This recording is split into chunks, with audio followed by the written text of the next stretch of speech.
Buenos días a todas y todos. Bienvenidos a este primer panel. Este primer panel que trata sobre vigilancia estatal en el mundo. Para mí es un gusto particular estar aquí arriba conversando con dos personas que nos pueden dar una dimensión global de un poco cómo está la legislación en el mundo en el tema de control de la vigilancia estatal digital y concretamente qué pasa con el tema de Pegasus. Esto para abrir materia en lo que estaremos conversando a lo largo del día. Yo agradezco mucho la oportunidad y no puedo dejar de no referirme a algunos de los comentarios y a los ánimos que permearon en la inauguración. Para nosotros como grupo de sociedad civil y me parece que para el resto de los actores, este es un proceso, robándole las palabras a Juan Manuel, histórico, y es un gusto poder ser parte de él. El objetivo entonces de este panel, agradezco a los traductores también y les pido que cuando les toque hacer una intervención, bueno, además de que seamos breves, la hagamos de manera pausada para darle oportunidad a la traducción simultánea de hacer bien su trabajo. El objetivo entonces de este panel se trata de promover un diálogo sobre la vigilancia estatal digital en el mundo, identificando algunas de sus particularidades y elementos comunes, con la idea también de resaltar algunas buenas prácticas muy urgentes, necesarias y pertinentes en el momento que estamos viviendo aquí, para prevenir, controlar, en su caso castigar o sancionar la vigilancia ilegal y la vulneración de los derechos humanos. Tenemos entonces a dos panelistas que nos acompañan, que vinieron a la ciudad solo para esto y les agradecemos mucho su presencia. Tenemos a Ilia María Siatzisa, más o menos, John Scott Rialton, mucho gusto, muchas gracias por estar.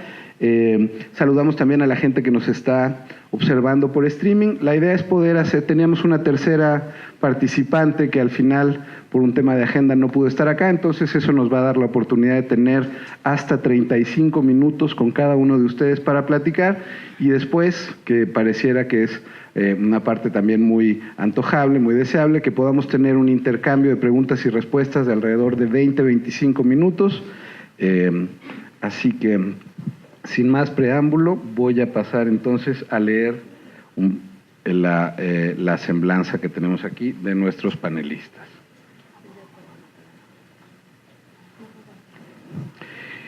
Ilia María Siatzisa es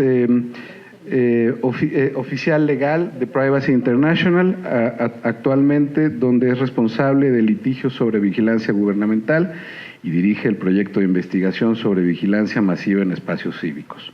Es doctora en Derecho Internacional por la Universidad de Ginebra, es miembro del Colegio de Abogados de Atenas desde el 2008 y se especializa en Derecho Internacional Público y Derecho Internacional de los Derechos Humanos. Su investigación está centrada en el uso de la expresión violaciones graves de los derechos humanos en el ámbito internacional. En la Academia de Derecho Internacional Humanitario y Derechos Humanos de Ginebra estuvo a cargo de la investigación sobre derechos humanos en la era digital. También participó como investigadora del proyecto de Big Data, Derechos Humanos y Tecnología del Centro de Derechos Humanos de la Universidad de Essex. Anteriormente fue abogada en materia de derechos humanos en Atenas y ha tenido la oportunidad de trabajar en organizaciones gubernamentales, en organizaciones gubernamentales diversas. Muchísimas gracias y todo tuyo el micrófono.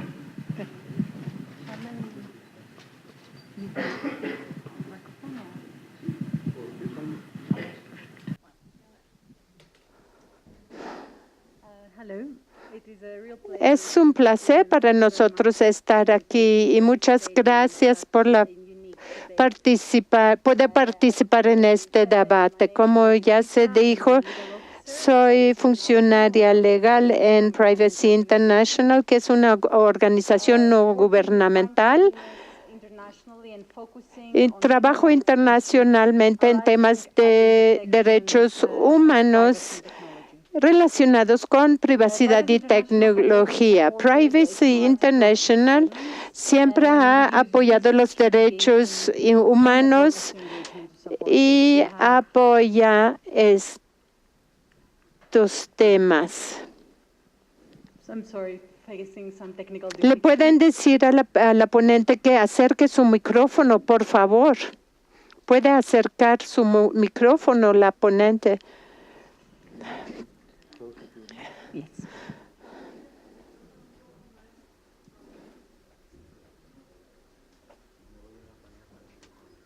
No, I don't think that's it. Okay. So, perfect. Thank you very much. Is that better with the microphone? Sí. Great. So we have worked with other NGOs Hemos trabajado con ONGs para desarrollar los principios internacionales en este tema. Actualizamos la guía de la vigilancia. Hemos desarrollado protecciones contra la vigilancia y el hacking. También hemos trabajado con el gobierno de Francia y el Reino Unido en la Corte Europea de Derechos Humanos. El día de hoy voy a hablar de los estándares mínimos de derechos humanos que se deben de cumplir. Debo especificar que de entrada, cuando me refiero al enfoque de derechos humanos en vigilancia, se refiere a su interferencia con el derecho a la privacidad, pero también otros derechos humanos como el derecho a un juicio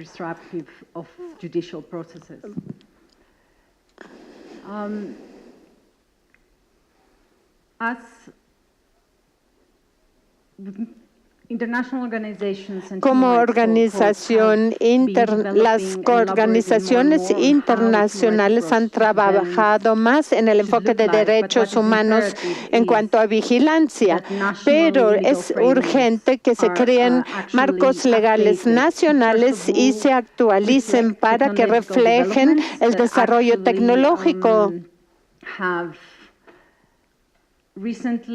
que en fechas recientes han superado barreras logísticas y la vigilancia se ha convertido en mucho más económica y el almacenamiento de datos ha incrementado y a la vez hay una explosión de la comunicación digital en línea.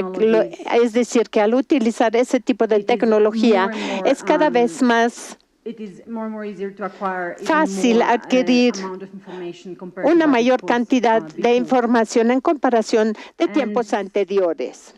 Un debate adicional que seguimos teniendo es que se argumenta que la tecnología está arriba, a un lado y debajo de todas partes, y la tecnología puede ser muy disruptiva en cuanto al marco legal. Y cuando esto suceda, se tienen que tomar muchísimas medidas distintas, incluyendo ahí que estar listos para implementar estándares existentes de manera creativa para asegurar que no se nos escape las protecciones de derechos humanos por las cuales hemos luchado arduamente. Con ello voy a empezar a revisar las normas de derechos humanos para vigilancia, con 4 principalmente como base legal, objetivo legítimo, ser necesarios y proporcionales, y de las protecciones adecuadas. Voy a entrar en cada uno de estos temas. En cuanto a la interferencia, en primer lugar, no debe permitirse interferencia con la privacidad a menos que sea de conformidad con la ley. Las leyes nacionales tienen que ser adecuadas para el tipo de interferencia. Ser adecuado requiere decir que tienen que ser claros y no discriminatorios. Aparte de una lista de adjetivos en cuanto a su significado, tiene que ser preciso y entendible para todo el mundo.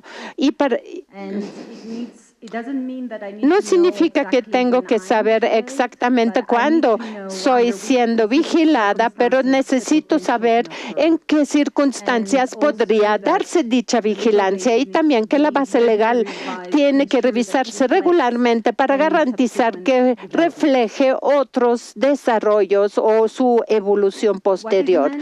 A lo que se refiere la interferencia en los derechos humanos, quiere decir que no se limita al contenido de la comunicación, del video, del mensaje. De hecho, incluye toda la información relacionada con quién, dónde, cómo, por qué, la duración, etcétera. De hecho, ha habido intentos de argumentar que los metadatos no revelan tanta información sobre una persona, pero cada vez más se ha afirmado entre el Consejo de Derechos Humanos y expertos independientes que pueden, de hecho, revelar mucha información sensible sobre cada uno de nosotros, nuestros hábitos, nuestras relaciones sociales, preferencias, etcétera. Y John hablará más adelante iba a ejemplificar cómo es esto. Hubo un caso en la Corte de Derechos Humanos en Europa donde se afirmó que, de hecho, una interferencia pueda ser menos intrusiva como datos de ubicación. No quiere decir que esto no deba regularse a través de un marco legal muy preciso. Y pasando al siguiente, se tiene que especificar la finalidad por la cual se instrumentan estas medidas. El tipo de finalidad legítima que pueda justificar una interferencia está limitada. No podemos tener una lista larga. Tiene que limitarse, por ejemplo, a interferencia en la seguridad pública o el bienestar económico del país, para la protección de la salud o para proteger los derechos y libertades de otros. En primer lugar, debe especificarse desde el inicio que cuando hablamos de una finalidad legítima, no solamente puede ser una justificación como general de seguridad nacional, sino tiene que ser específico a qué se refiere esto y también cómo esto aplica y en cada caso individual. No solamente se trata que la medida de vigilancia deba instrumentarse por cuenta de la seguridad nacional, sino de hecho es necesario probar cómo este caso específico es afectado por esta situación. Y pasando al tema más crucial, todas las medidas tienen que ser necesarias y proporcionales. La necesidad significa que es necesario para lograr un objetivo legítimo en una sociedad democrática. Es necesario porque la protección de la seguridad nacional es necesaria para proteger el Estado democrático, pero también tiene que, en cada caso individual, tiene que especificarse por qué es vital obtener la información. Se requiere información. Si no hay una especificación o explicación del motivo de la vigilancia y las bases de hecho, ¿por qué se considera que al utilizar estas medidas de vigilancia y cómo no satisfagan la necesidad? Y en los casos individuales tenemos que evaluar y equilibrar el grado de intromisión y el beneficio obtenido en cada caso particular. Cada vez que necesitamos evaluar todas las circunstancias, la naturaleza, alcance, duración, los motivos o quién es competente para realizar la autorización y la supervisión. Tenemos que optar por la opción menos intrusiva para lograr esos resultados. Puede parecer vago, pero de hecho se ha instrumentado repetidamente en la Corte de Derechos Humanos y utilizando los indicadores, el grado, la gravedad del crimen que supuestamente se cometió. Son criterios muy específicos que ayudan a evaluar la situación en circunstancias específicas y de hecho son las protecciones adecuadas que complementen y ayuden a asegurar que esta necesidad y proporcionalidad cada vez se haya instrumentado de manera adecuada. A lo que nos referimos con protecciones, antes de entrar en detalle, su instrumentación es la noción de debido proceso. Se requieren procedimientos claros que expliquen antes de instrumentar la medida de vigilancia y durante y después qué tienen que hacer las autoridades que las instrumenten para asegurar que ninguna de las medidas sea abusiva y las protecciones tienen que tomar en cuenta la naturaleza de la defensa, el límite en cuanto a duración, el procedimiento seguido, las precauciones tomadas y las circunstancias. Y todos estos están relacionados. Uno no existe sin el otro si queremos tener una protección efectiva de los derechos humanos. Veamos un poco a qué se refieren con protección adecuada, que están dirigidas a asegurar que cualquier medida de vigilancia no se haga a medias o sin el debido proceso. Empezando por la sospecha razonable individual. A lo que se refiere esto es que cuando se instrumenta una medida de vigilancia contra una persona, tiene que quedar claro por qué se vigila a esta persona, cuáles son los indicadores de hecho que le permitan a la autoridad tener la certeza o la sospecha razonable que existe, que esta persona está involucrada en actividades que amenazan la seguridad nacional o participe en un crimen. Debe de haber una relación entre esta actividad y la información recopilada. No puede ser simplemente, sospechamos que esta persona es terrorista. Recopilemos toda la información posible sobre esta persona y sus redes. Esto no basta. Y para poder garantizar que de hecho esto se verifique, esta información tiene que revelarse a la autoridad judicial que va a ser responsable de la supervisión de la instrumentación de dichas medidas.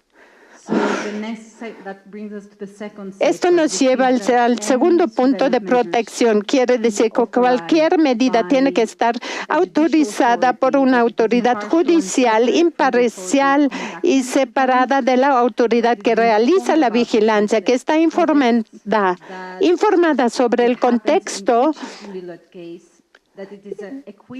que está equipada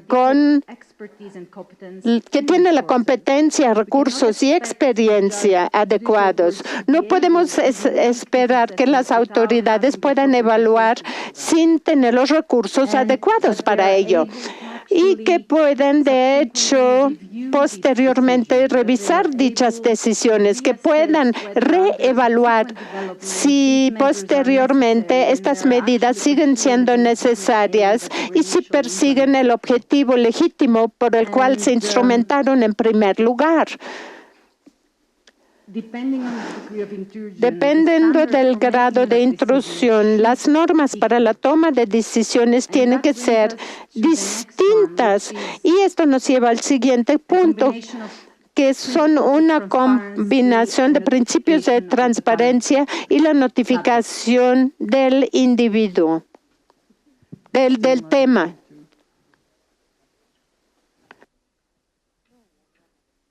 Perfect. Thank you very much. When we're referring to Cuando se transparency, refiere a transparencia, is twofold, if not threefold. It's first tiene of all the tres general aspectos. information. En primer lugar es la información general.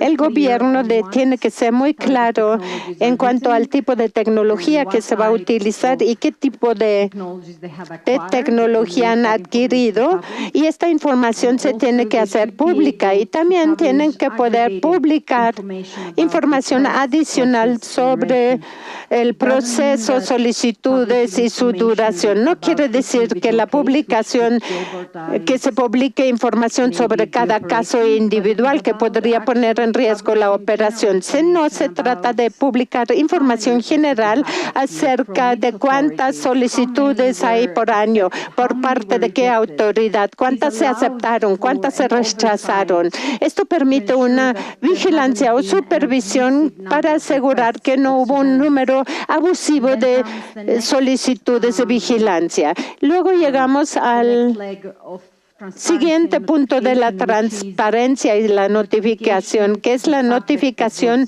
del individuo que fue vigilado. Obviamente va a haber circunstancias en donde esto no puede pasar durante la vigilancia misma, pero tan pronto que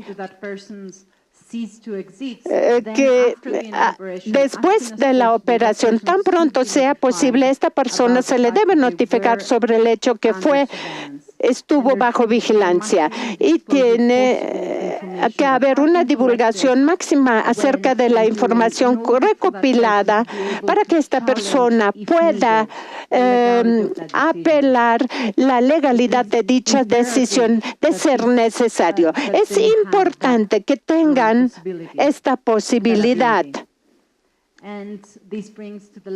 Esto nos lleva al último punto de las protecciones que quería mencionar.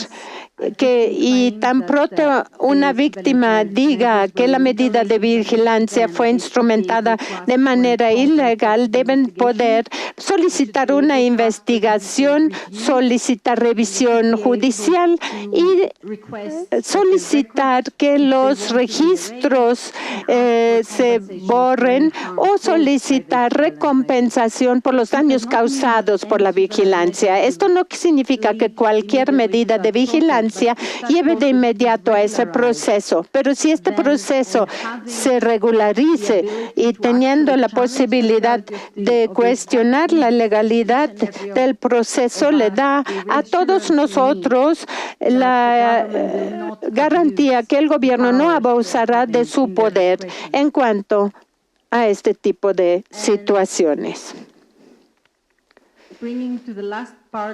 El último punto de mi presentación. Todavía no voy a pasar el micrófono a John.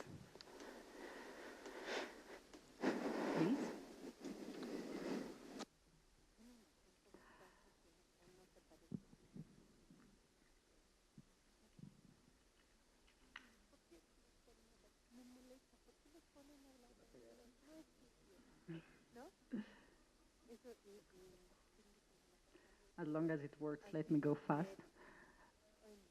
There we are. Adequate safeguards part 2. La parte 2 de las protecciones, para agregar un poco a esta complejidad. Hay que diferenciar entre las diferentes poderes y por qué existen. Hay diferenciación entre policía, militar, servicios de inteligencia. Tienen una finalidad en una distinta y función distinta en una sociedad democrática.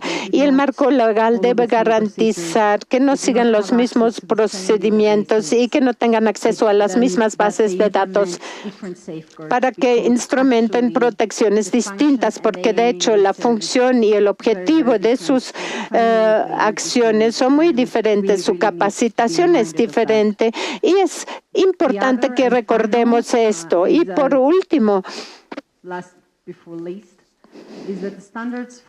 las normas para la adquisición tecnológica. Deben de instrumentar un procedimiento que se puede evaluar de manera pública para ver quién importa la tecnología, quién la autoriza, quién lo supervisa, cuáles son los criterios para la toma de decisión y cuál es el presupuesto asignado a ello. Y por la última protección es que tenemos que tener protecciones para distintas categorías de personas.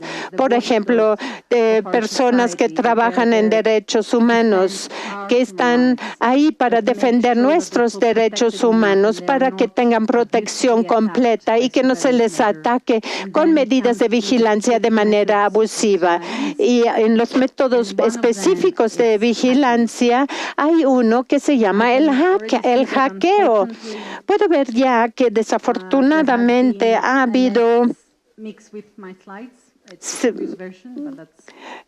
no utilizaron las láminas actualizadas aquí, porque el último punto que quiero mencionar es el ejemplo de hackeo y los 10 puntos de protección que se tienen que implementar para el hackeo o hacking, como se dice en inglés. El hackeo me lleva a otros puntos porque representa riesgos de seguridad más amplios que pueden involucrar a terceros inocentes. El equilibrio de las normas de derechos humanos tienen que poder evaluar si hubo un hackeo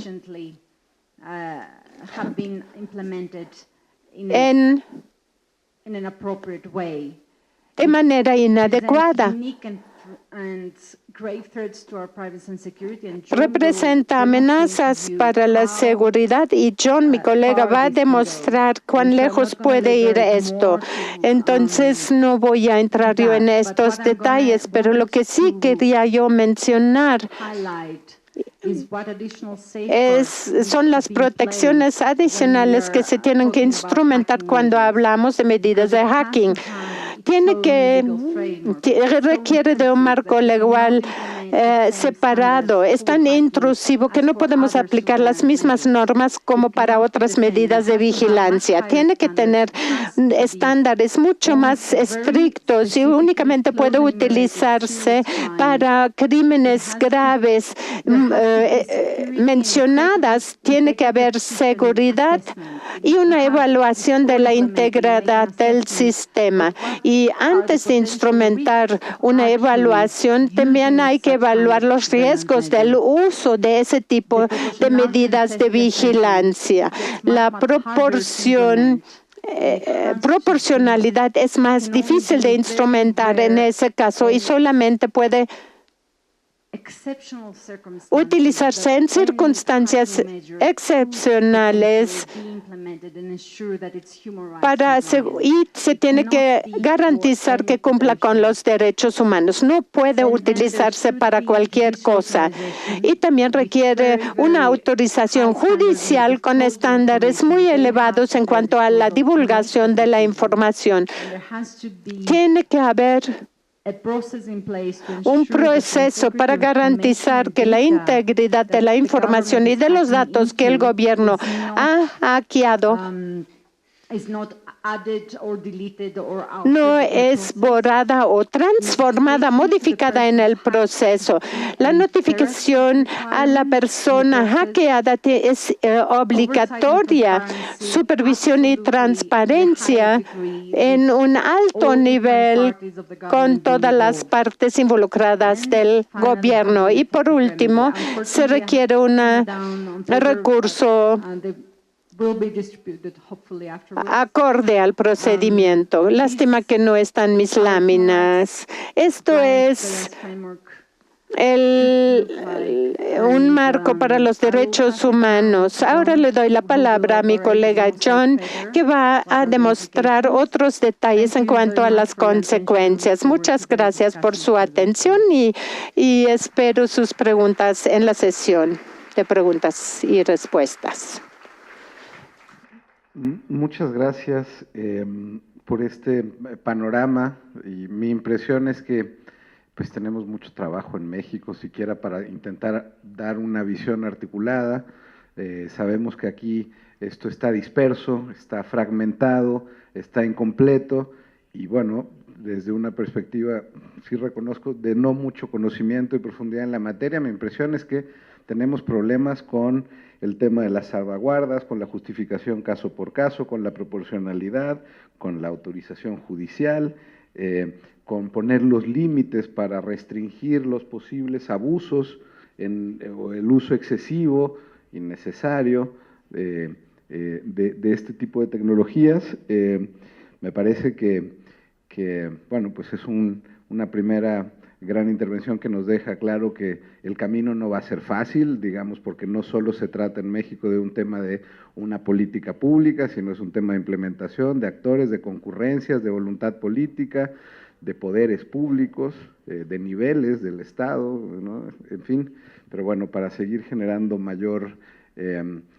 elementos en esta discusión, pues ahora le voy a pasar la palabra a John Scott Realton, que él es investigador senior de Citizen Lab de la Universidad de Toronto.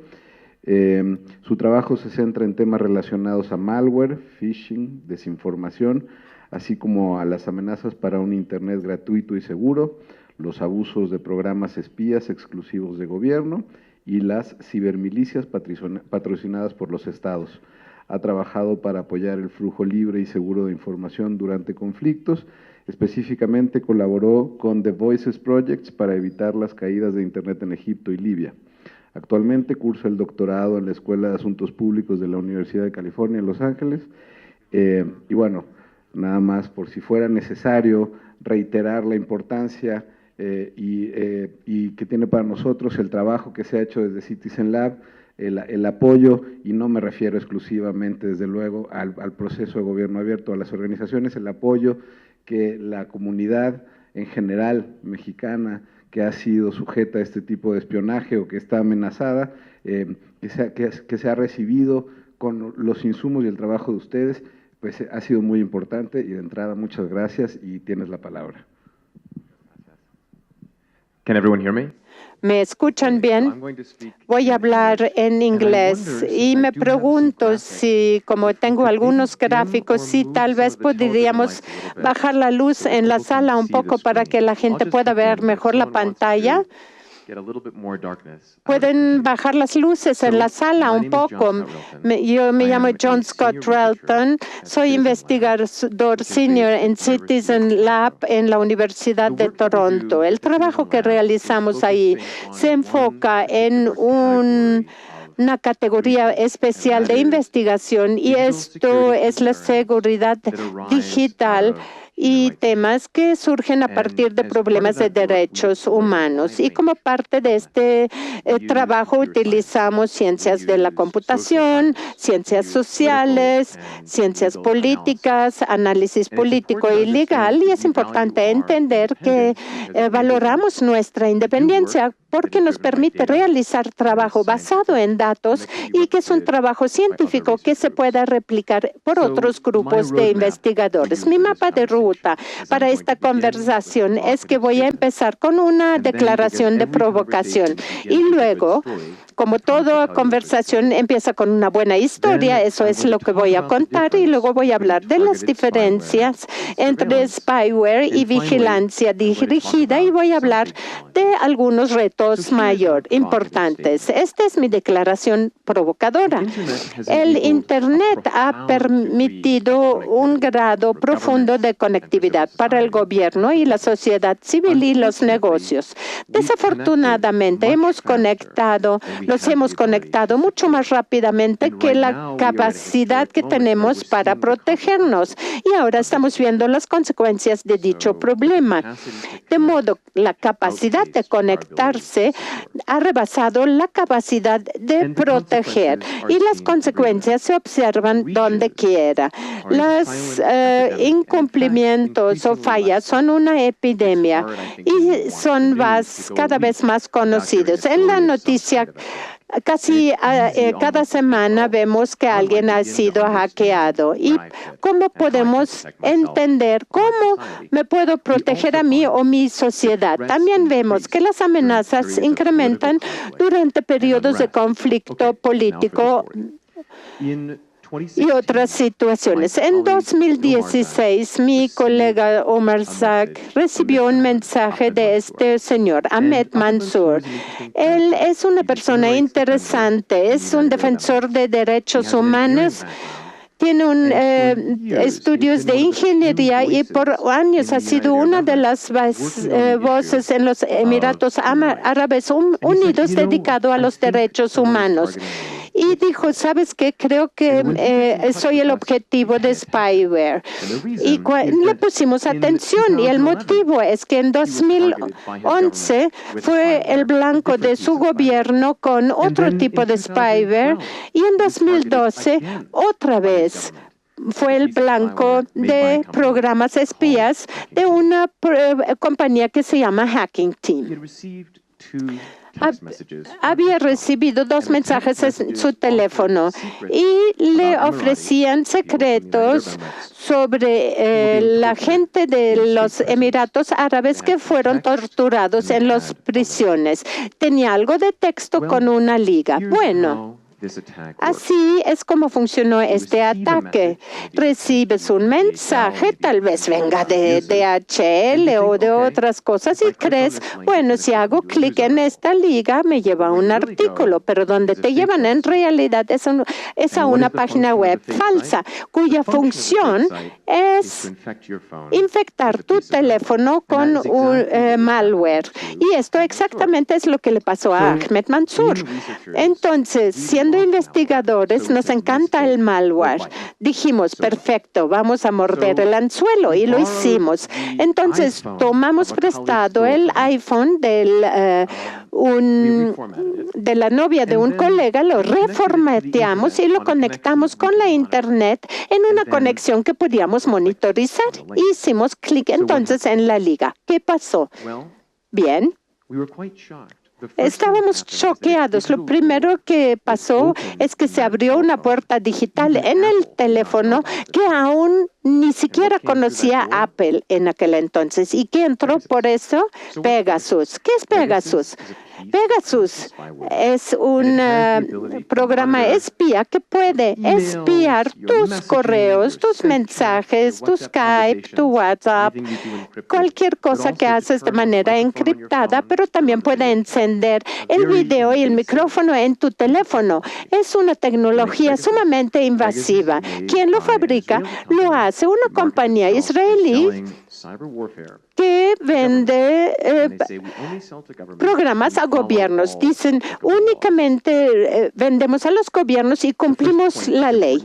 El primer punto importante que saber es que cuesta millones de dólares. No lo puedes comprar en el mercado público. Segundo, únicamente se vende a gobiernos. Esto significa que cuando encuentras una persona que es el blanco de Pegasus, sabes que detrás de esto está un gobierno. ¿Qué aspecto tendría entonces? Esta es la consola de un operador Pegasus. Aquí estamos supervisando un teléfono infectado y vemos cómo se mueve por el espacio. Da miedo, ¿no? Entonces, ¿qué tiene que ver esto con México? Bien. Fuimos contactados por un grupo de organizaciones de la sociedad civil en México que dijeron, creemos que Pegasus se utiliza en México. Entonces pusimos atención y esto nos dirigió a una serie importante de casos. Estos casos fueron desde investigadores que trabajaban en salud pública hasta investigadores que trabajan en una gama de otros temas. Estamos trabajando en una serie de láminas que no es la actualizado. Por favor, en el cuarto de control, ¿podrían, por favor, poner en la pantalla mi presentación actualizada? Lo agradecería muchísimo. Lo lamento, no es la versión actualizada, pero no pasa nada. Tiene el material importante.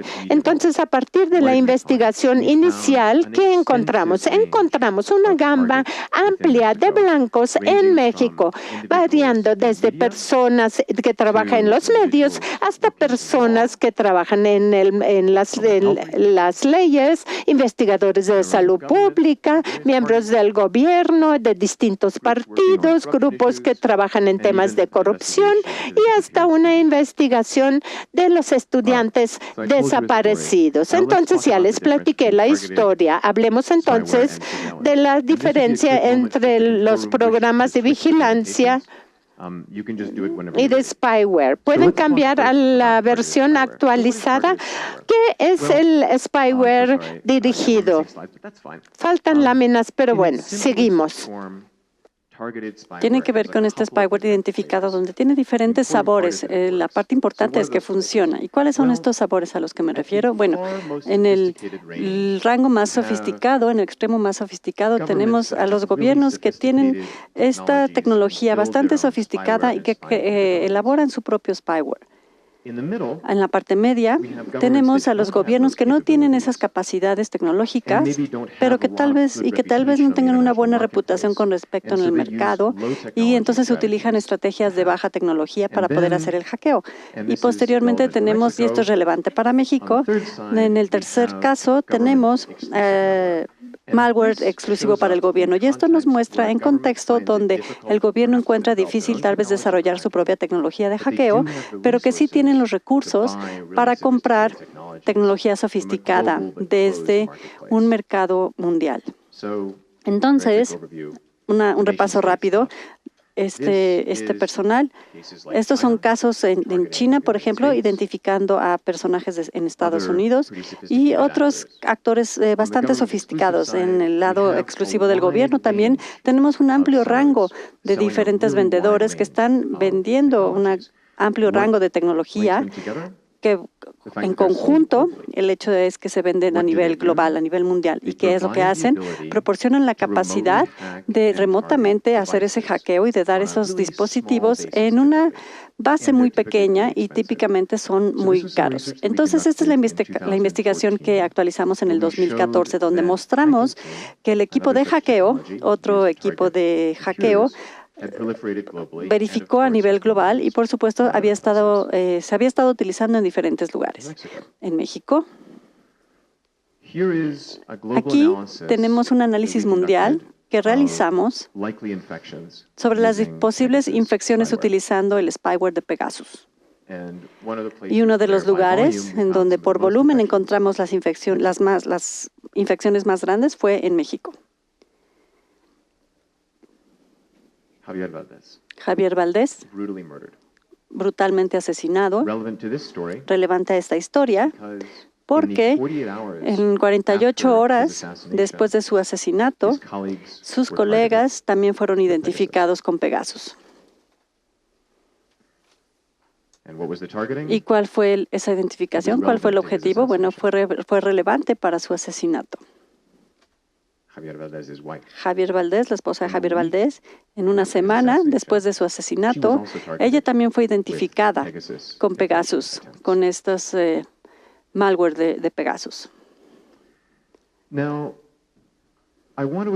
Ahora quiero mencionar aquí un tema psicológico que ocurre cuando hablamos acerca de este hackeo identificado. Y este tema es, nadie me va a hackear porque yo no soy importante, o yo no soy lo suficientemente importante, o porque alguien tendría que preocuparse por mí. Bueno, tendremos que hablar de eso. Primero, entonces, veamos algunas de estas motivaciones psicológicas de las cuales no tendríamos que preocuparnos.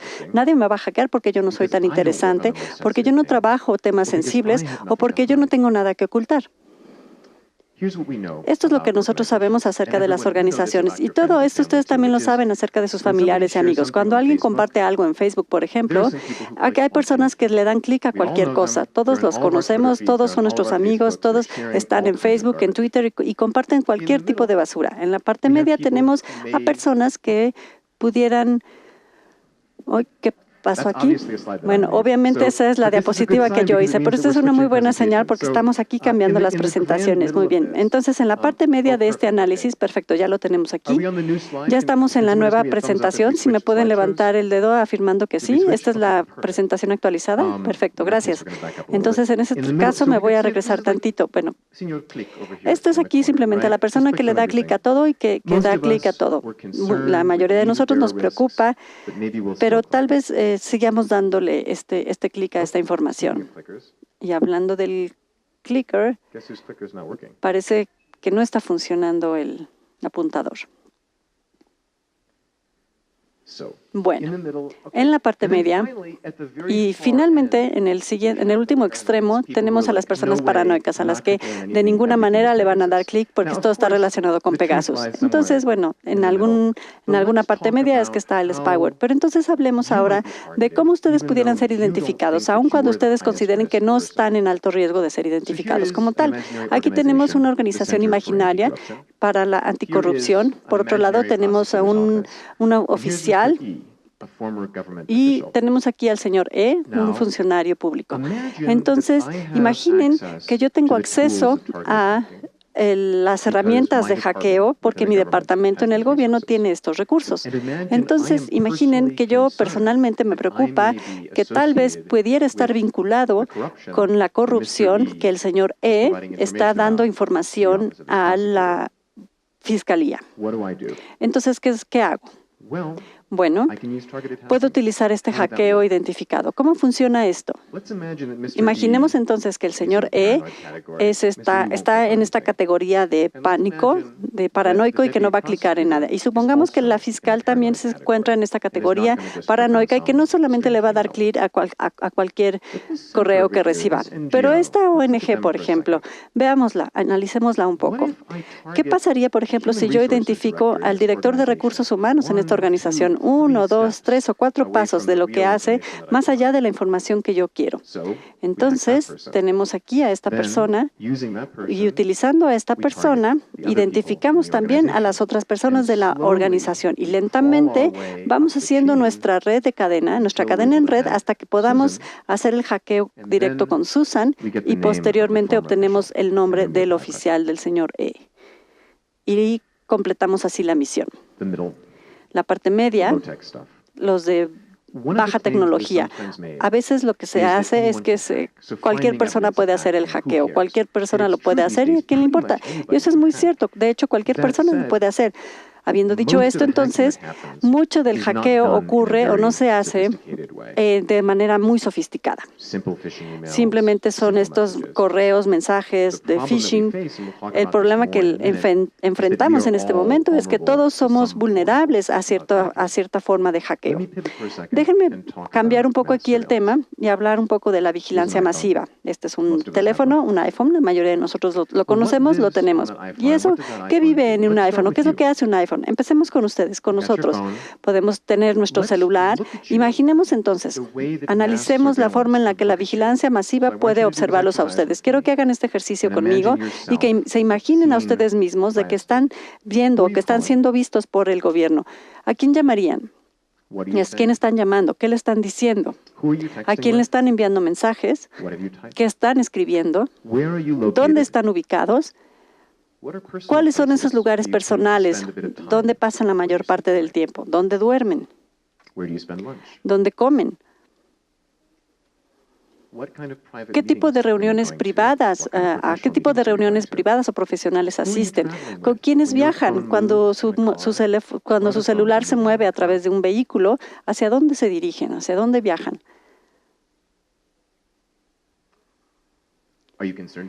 ¿Les preocupa la seguridad? ¿Compraron un segundo teléfono? ¿Lo traen en su bolsillo o lo traen en su bolsa? Bueno, eso yo también lo puedo saber porque a través de estos dos teléfonos que viajan juntos, duermen juntos, lo puedo identificar.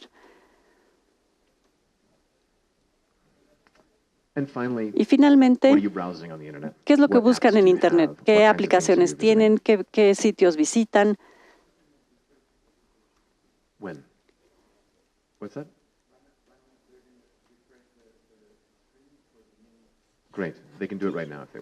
Pueden hacer el cambio ahorita si quieren de la presentación, lo pueden mostrar en este momento.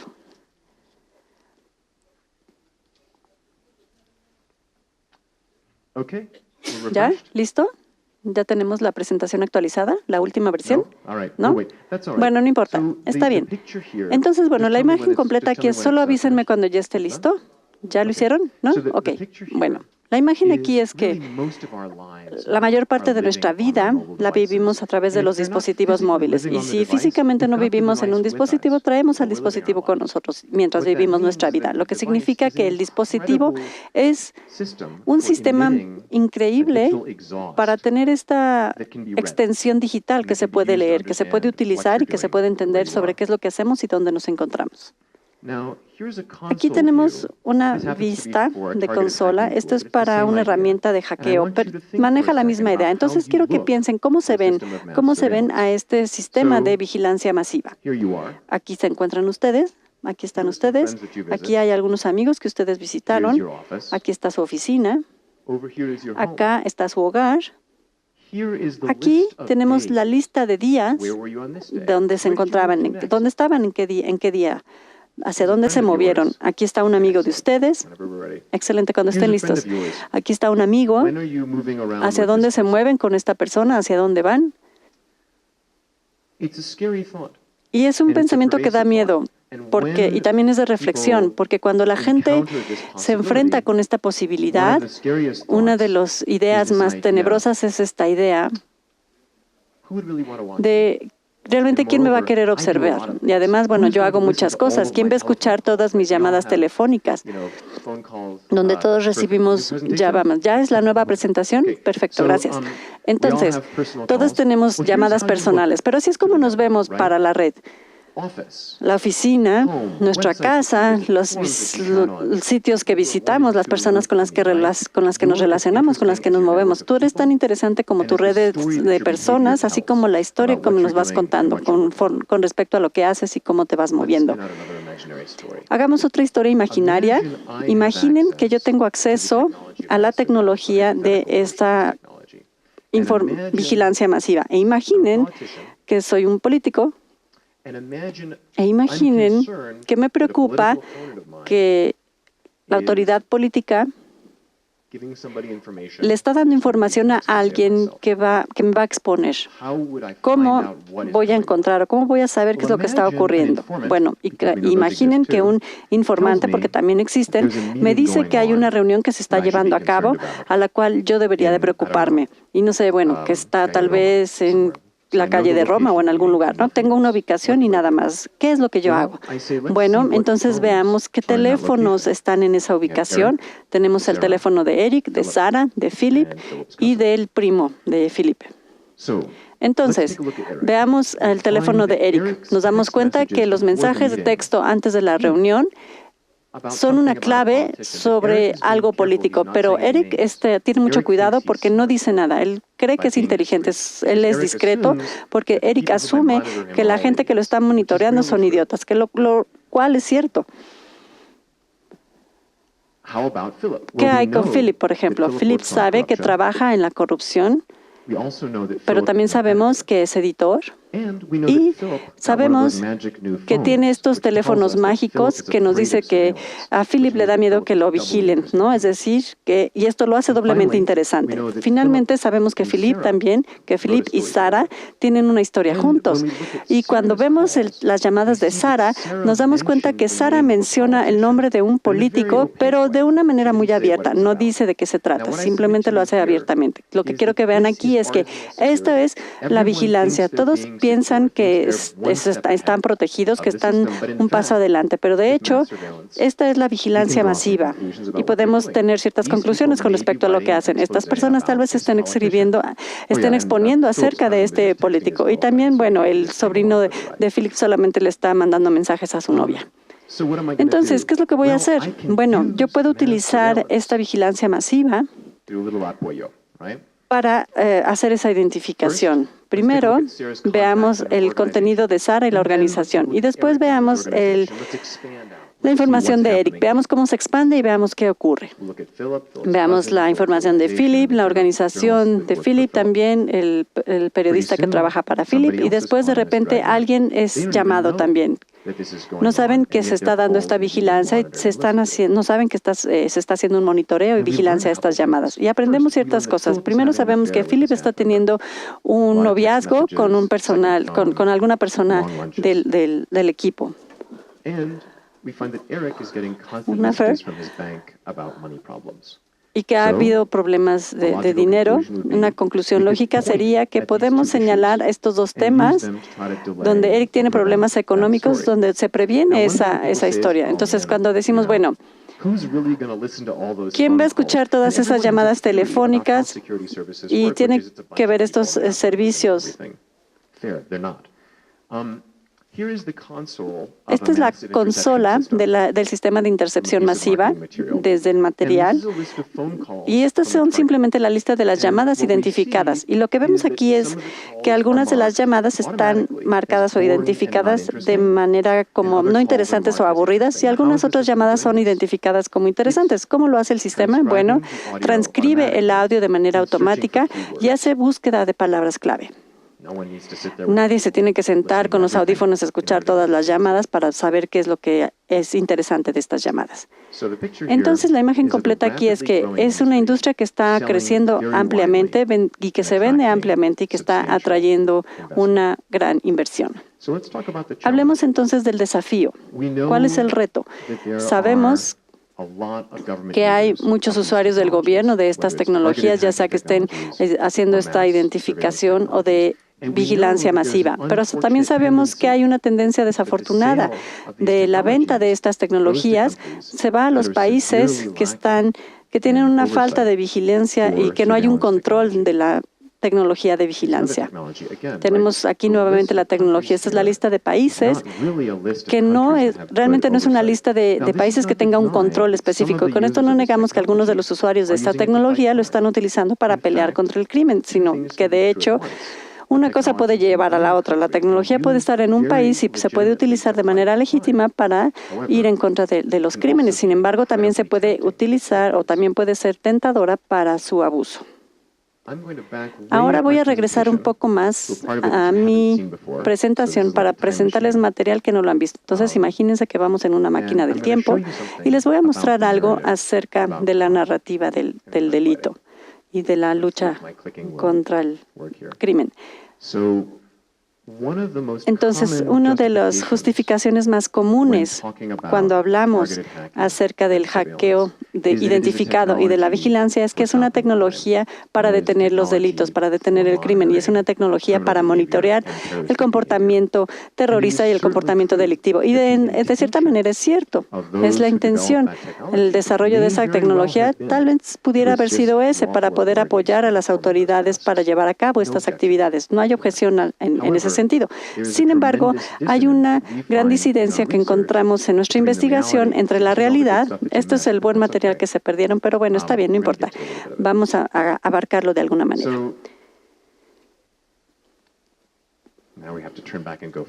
Ahora tenemos que avanzar un poco en la presentación.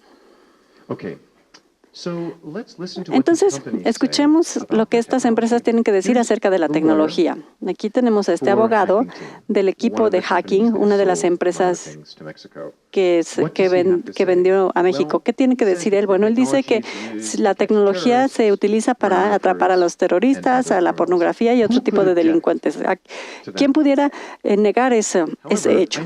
Sin embargo, yo les entrego esto y les digo que esta es como la hoja de Adán y que hay una cierta verdad detrás de esto. Y la verdad detrás de esto, como sea que lo veas, es que son los activistas políticos, defensores de derechos humanos y otros individuos que han sido identificados con esta tecnología. Y donde sea que lo veamos como investigadores civiles, encontramos evidencia del abuso del uso de la tecnología.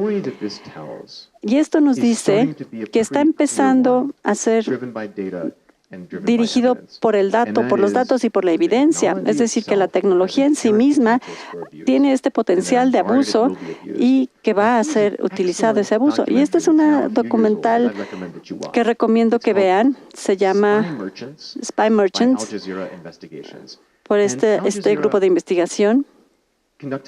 Y está conectado, es Pegasus quien está llamando, cómo se lleva a cabo esta investigación a cámara oculta, donde se vende esta tecnología, donde se está tratando de ver qué están tratando de hacer. No se está hablando con el periodista, no se están dando citas.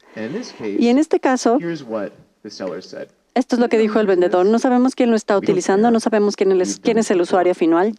No nos importa, pues ya lo hemos hecho antes. No voy a sugerir que cada empresa tenga esta actitud sobre el control y la supervisión, pero hay toda una industria que tiene este problema. Ahora, otra de las piezas importantes de esta información es que pensamos acerca de la vulnerabilidad y del riesgo. Pensamos de qué tan fácil es tenerla. Muchos de estos hackeos inician con spear phishing. No se ven mal, no se ven aterradores, no se ven violentos, no se ven como si fuera una notificación falsa del banco, porque aún así seguimos recibiendo notificaciones de banco. No pudiéramos pensar que es falso, pero esto es aburrido. Se ven de esta manera. Es complicado, está muy bien. Son mensajes bien ejecutados que nos llevan a nuestro interés, que están personalizados hacia nosotros. Si vemos este material sofisticado, va a tener muchísimos elementos psicológicos. Y de hecho, en el caso de Pegasus en México, lo que vimos fue que había una gran cantidad de identificados altamente personalizados, mensajes identificados altamente personalizados. Y esta es la verdad sucia. Quien sea que investigues, encontrarás que la mayor de las investigaciones, cuando está bien hecho este trabajo, entre el 40 y 60% de las personas caen en esta trampa. Y esa es una cifra bastante alta. Y un mayor número de personas piensan cuando creen que no, probablemente yo no sea relevante para este phishing, simplemente no le voy a dar clic. Mi argumento es que cualquiera que sea el enfoque, ya sea que sea de alta capacidad o ya sea de baja tecnología o ya sea del gobierno que haya comprado esta tecnología, estamos en riesgo. Esto ya lo vimos, vamos a avanzar. Es simplemente para que se acuerden un poco. Y ahora quisiera llevarlos a lo que yo veo, ese reto o ese desafío. ¿Cómo definir ese reto? Ignoren lo que está pasando en la pantalla. Yo creo que esta es una conversación bastante histórica, pues para mí es difícil imaginar hace un año estar enfrente de ustedes ante este público teniendo esta conversación franca y honesta acerca de este tema. Es realmente memorable. Y creo que como cualquier buena conversación, ese valor se tiene que incluir. Entonces, conforme yo veo esta situación actual en México, existe la oportunidad de realmente observar a detalle y seriamente los diferentes casos importantes de abuso. Estos son casos que se abarcan a políticos, a periodistas y a más personas. Estamos muy contentos, con mucho gusto de tener esta conversación, de tener esta plática, de tener esta conversación. Pero la pregunta real surge como algo así. Esta tecnología sofisticada se ha vendido, en el caso de Pegasus, a México, según muchos reportes públicos. Desafortunadamente, como ya sabemos, hay problemas con la rendición de cuentas, con la supervisión y con el control, y hay temas con respecto al abuso de su uso. Y hay temas serios. En el contexto de estas declaraciones que hemos hecho anteriormente, que se han hecho por el presidente de México, yo quiero aquí recalcar que la categoría más común de identificados que hemos visto, una de las categorías más comunes, donde sea que lo veamos, son los periodistas. Si vemos a Pegasus en México y le damos clic nos damos cuenta que se ha ampliado y que de hecho no están incluidos Carmen Aristegui, que también ha sido identificada. Esta es una oportunidad bastante relevante para poder abrir la conversación sobre cómo proteger a estos periodistas y al resto de la sociedad mexicana y a la sociedad civil en general.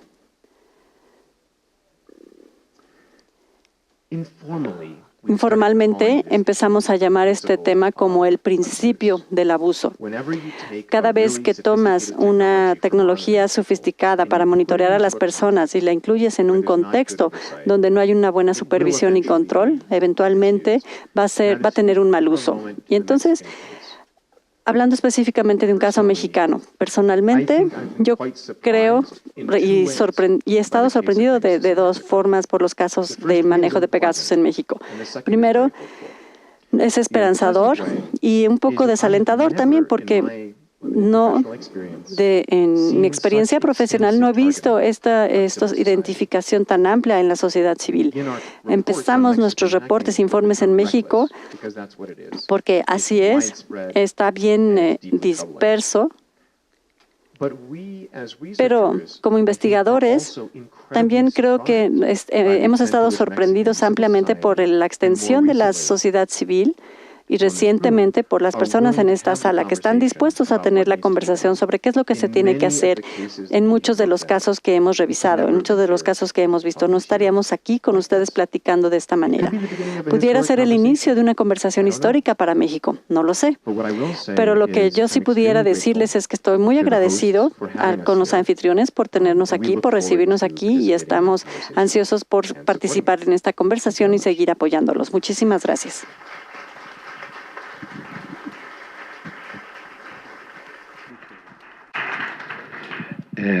Yo tendría que formalmente agradecerle también a John su participación, pero me deja más preocupaciones que otras cosas, más inquietudes, si bien la primera intervención nos hablaba de un poco cuáles son los estándares, las salvaguardas, lo que nos viene a constatar John es, como decía Monsiváis, para documentar nuestro optimismo, es que no en un contexto como el donde estamos, con esa fragmentación, con esa dispersión, con esa ambigüedad en los controles y con esa libertad, es más que propicio para que Pegasus tenga alcances mucho más amplios de los que siquiera sospechamos, ¿no? También aprovechó de tirarnos varios mitos sobre la seguridad, ¿no? Eso me parece que es muy grave.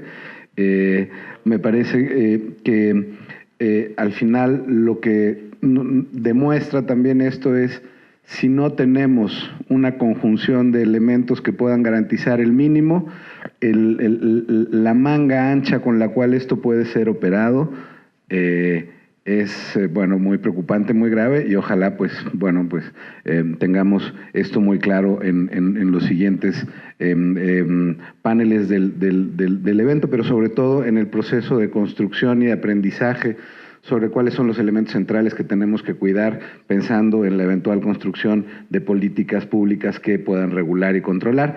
Y en ese sentido tenemos ahora unos minutos para poder conversar con nuestros panelistas. Yo, sí me voy a permitir, ya que tengo el micrófono, hacer dos preguntas para partir. Una es, ¿dónde está México comparado a otros países? ¿No? Y la otra, ¿cómo podemos saber más información sobre los intermediarios? ¿Cuál es el papel de las empresas que le venden a los gobiernos y que no necesariamente son NSO, sino son representantes, son retailers del Pegasus? Eso para empezar, y por supuesto están los micrófonos abiertos para conversar con las y los participantes. Por favor, si alguien quiere hacer una pregunta, nada más levántenos la mano. Acá,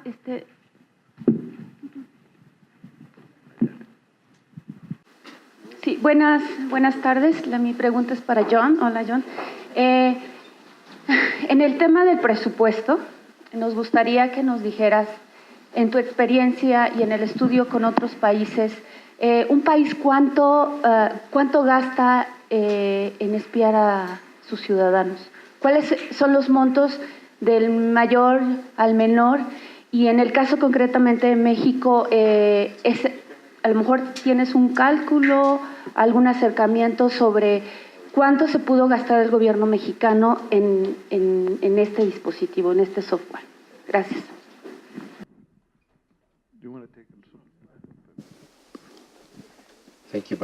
Muchas gracias, de hecho, a los intérpretes.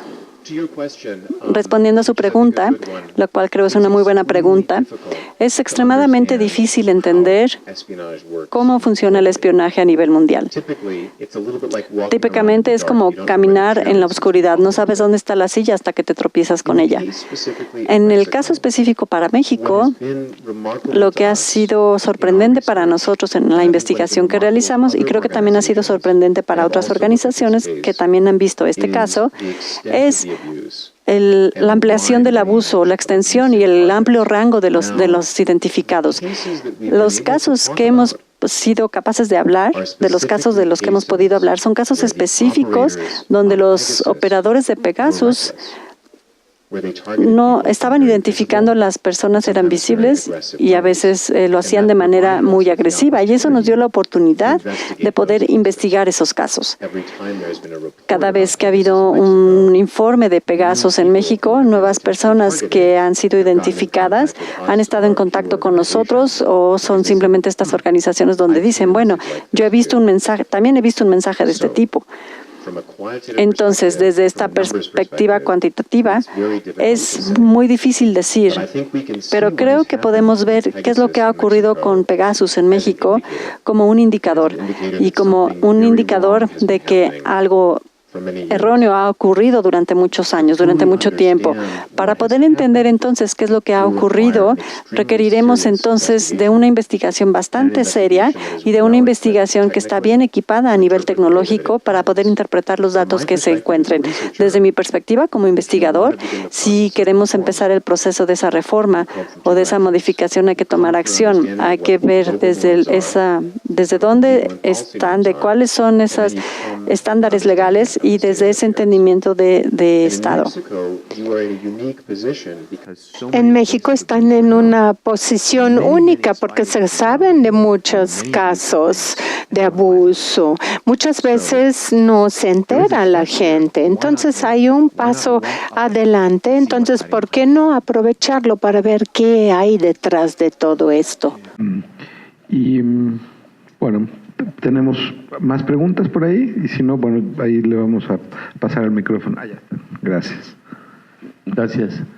Para John, ¿cuál es su opinión en cuanto, ya mencionó que no podría estar aquí en otro año, o sea, en otras condiciones, pero ya está aquí?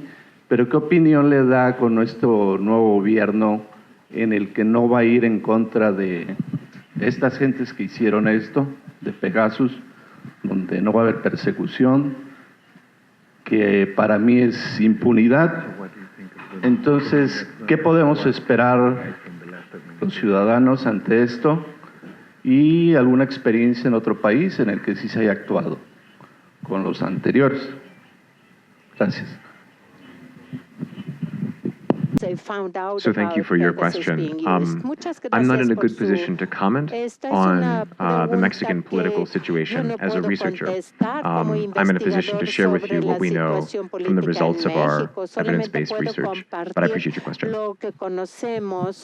Gracias. Ahí tenemos otra pregunta, por favor. También es para John. Es algo más técnico. Sabemos que hubo un exploit que fue el que ataca Pegasus. Ese exploit ya las empresas lo han contenido, ya hay un parche para eso. ¿Qué tan vigente sigue siendo los softwares como Pegasus y eso? Y si hay participación de las empresas que hacen los sistemas operativos como Apple Computer. I'm sorry, I thought I could understand what you were saying, but I'm asking, can you just repeat your question? Ok, es sobre la periodicidad de los exploits, o sea, ¿qué tanto dura un exploit? Sabemos que Pegasus tuvo ahí un zero day o algo así. Eso ya está parchado, sigue siendo un riesgo. Las empresas como Apple Computer o los que hacen el sistema operativo atienden estos casos inmediatamente, algo así. I understand. So your question, if I understand it, is how long do exploits like the kind that we discussed last? Well, the answer is, in the first case that I told you about, we worked with Apple and a security company, a large security company, and Apple closed the vulnerabilities that were used in that case.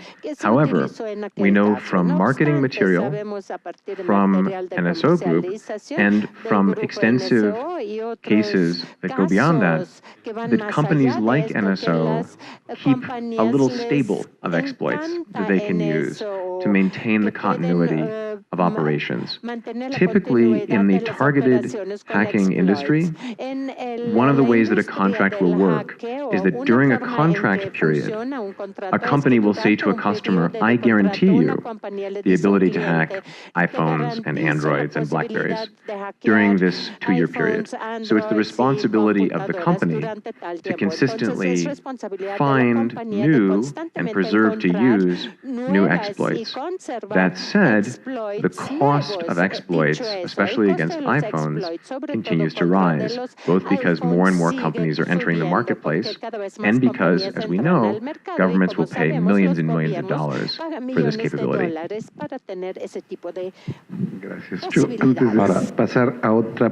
ya tenemos la pregunta, perdón. Adelante, por favor. Para la doctora es sobre todo en el marco normativo y con el fin de asegurar precisamente legalmente la intervención de ese marco en servidores públicos, que es un tema especial por ser un régimen especial jurídico, para evitar la corrupción, pero ¿cuáles son los países con mejores prácticas para asegurar ese marco normativo de aseguramiento hacia la vigilancia de servidores públicos? Si hay algunos países que tengan más avanzados estos marcos normativos.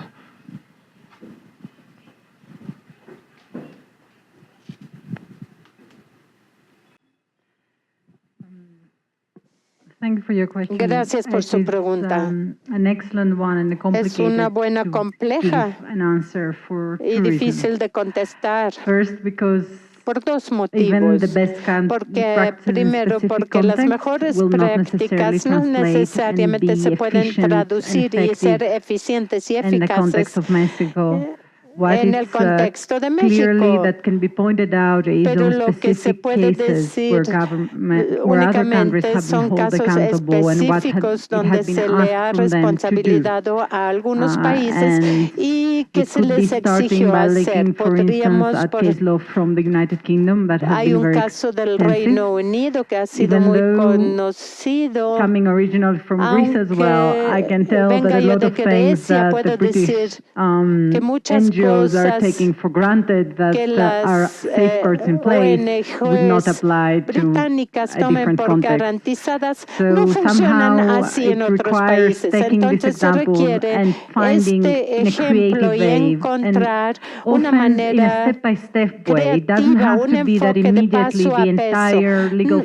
No de inmediato se puede traducir al marco legal aquí porque no funciona, pero puede decir, esta es una buena idea, vamos a instrumentarlo, vamos a luchar en este caso específico.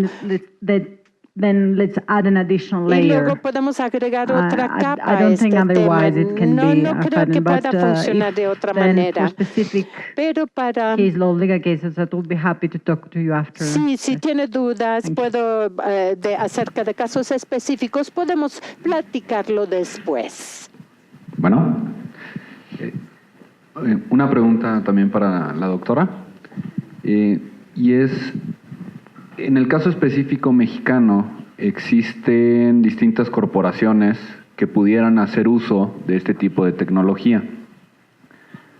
¿Cómo generar un marco regulatorio tal que estas corporaciones puedan atender tanto el combate al crimen de manera segura y que no se genere un abuso tal cual lo explicó John en su presentación, y bajo un entendido de que México vive una situación especial en materia de seguridad?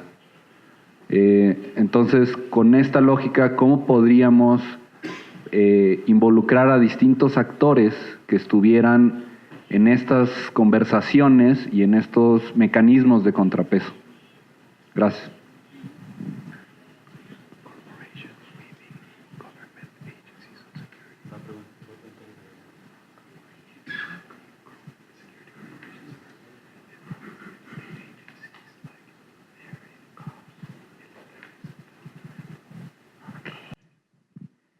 Okay, yeah. Thank you for the clarification. That was Gracias por la actually aclaración. necessary. Going back to the context again, Remontándonos al contexto, si bien es cierto every que country todos los is broken down to países different agencies. se dividen en They have their distintas own entidades o rules and agencias con their sus own propias specific reglas circumstances, y but at the end of the day, it circunstancias comes down to específicas, records pero al of the final procedures del followed, día se to what remonta a budget los and how permissions for procedimientos, using el that budget presupuesto are y issued, cómo se dan on las having public autorizaciones para oversight, asignar el following presupuesto and questioning público. on their own Y también independent initiative, las starting iniciativas this conversation, being independientes able to look into those things. para que puedan It tener is not acceso a estas one cosas. specific fits-all solution, but it No hay is una solución que se about adapte a due todos, process and sino se accountability trata de la in the way rendición de cuentas y el debido trying proceso to control this, para tratar because de controlar yes, it's esto, true, porque es it's cierto, complicated, es the complejo. structures are complicated, Las it's very difficult, estructuras but son at the end of the day, complicadas, es muy there must difícil, be pero al somewhere final del budget día through which tiene que haber un technologies have been presupuesto purchased. a There través must del be cual se some adquiere record una of tecnología, the, tiene que haber un registro import of these technologies de la in the country. There importación de must be a esta record of the tecnología al negotiations and país, tiene que haber conversations. registro de las And these are things negociaciones. to look for Y estas in son order las to be cosas que hay able que to buscar start para putting some poder sense to it all. empezar a hacer sentido de toda esta situación. Ya está, gracias. Ahora sí, Alfredo. Es una pregunta para ambos y tiene que ver más con el contexto internacional. En primer lugar, se habló por parte de John de que existe capacidades en algunos países para desarrollar sistemas propios de vigilancia. Se habló de China, también sabemos los casos de espionaje por parte del gobierno de Estados Unidos, por ejemplo, a líderes europeos, ¿no? Pero me gustaría saber si en el contexto regional de América Latina hay alguna noción sobre si algún país o países están en vías o tienen las capacidades como para poder desarrollar este tipo de tecnologías y que no las tengan que adquirir en el mercado, dado su costo. Y en un segundo momento, si a nivel de regulación existe alguna buena práctica que permita, en el caso del marco mexicano, poder garantizar algunos acuerdos de tipo bilateral o multilateral que eviten que, por ejemplo, información sobre espionaje de objetivos mexicanos sea compartida con otros gobiernos o viceversa.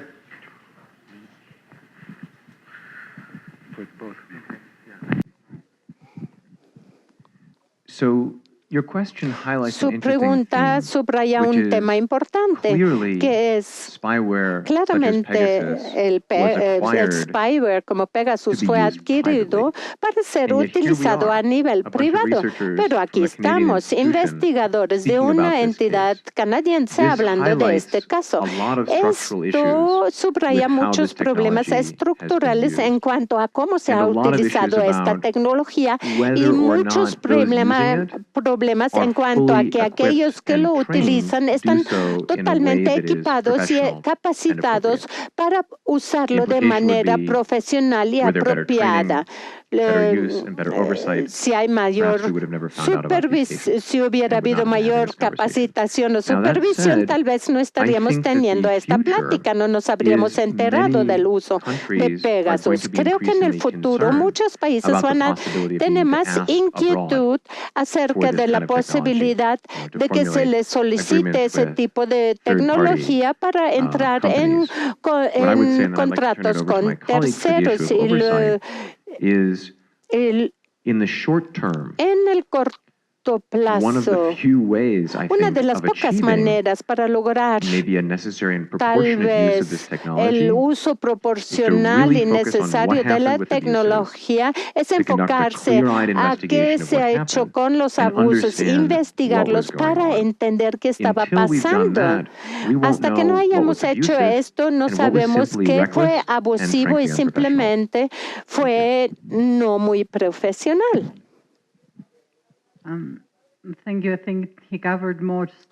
Creo que mi colega cubrió la mayor parte. Creo que su pregunta se refiere a dos problemas.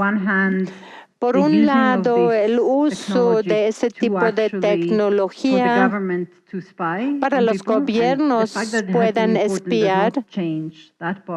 Esta parte no cambia y el hecho del temor del gobierno que al utilizar estas tecnologías extranjeras tiene muy poco control del impacto sobre ellos mismos ser víctimas del espionaje. Utilizando la supervisión para garantizar que cuando el gobierno lo utiliza, tome en cuenta la evaluación de riesgos, la seguridad, el debido proceso a seguir. Creo que hay que aprender cómo protegerse contra el espionaje extranjero. Es más importante, pero eso solamente lo podemos hacer si conocemos cómo funcionan. Eso podría ser una solución.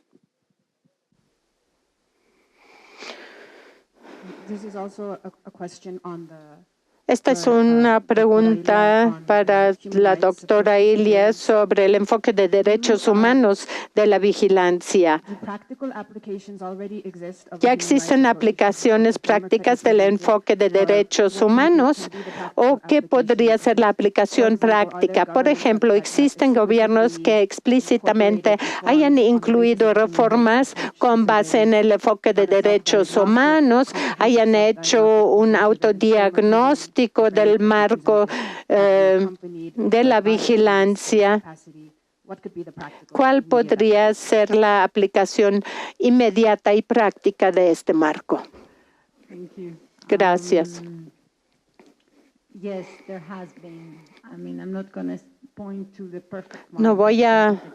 No existe un enfoque perfecto y hay que ver cómo mejorarlo y la tecnología sigue desarrollándose, entonces tenemos que actualizar continuamente el marco legal. Pero muchos gobiernos han actualizado sus marcos legales. No tienen que agregar que es un enfoque de derechos humanos, pero tanto los cortes de derechos humanos europeas e interamericanas, de hecho, evalúan si el marco legal cumple con los derechos humanos. Entonces, en estas situaciones se evalúa el marco legal nacional con base en el enfoque internacional. Entonces, se trata más bien de utilizar los principios y traducirlos en el marco legal internacional. Hablando de las bases legales, ¿cuál es la ley que explica cuándo se puede utilizar el hackeo? ¿O qué crímenes permiten que se instrumenten medidas de hackeo? ¿Cuál es la evaluación de riesgo? ¿Cuáles son las protecciones implementadas? ¿Se almacenan los datos? Estos son el tipo de preguntas que hay que formularse para la instrumentación práctica. No sé si eso conteste su pregunta. Yo tengo una pregunta y voy a insistir para los dos. Voy a insistir en cuál es el papel de las empresas privadas que no sean NSO ¿no? Pero los intermediarios, los que también participan en la venta de este software a los gobiernos. ¿Cuál es la rendición de cuentas, el accountability que podemos hacer con estas empresas? El caso mexicano es uno donde hay una intervención de un intermediario muy clara, ¿no? Y pues esa es básicamente la pregunta para los dos.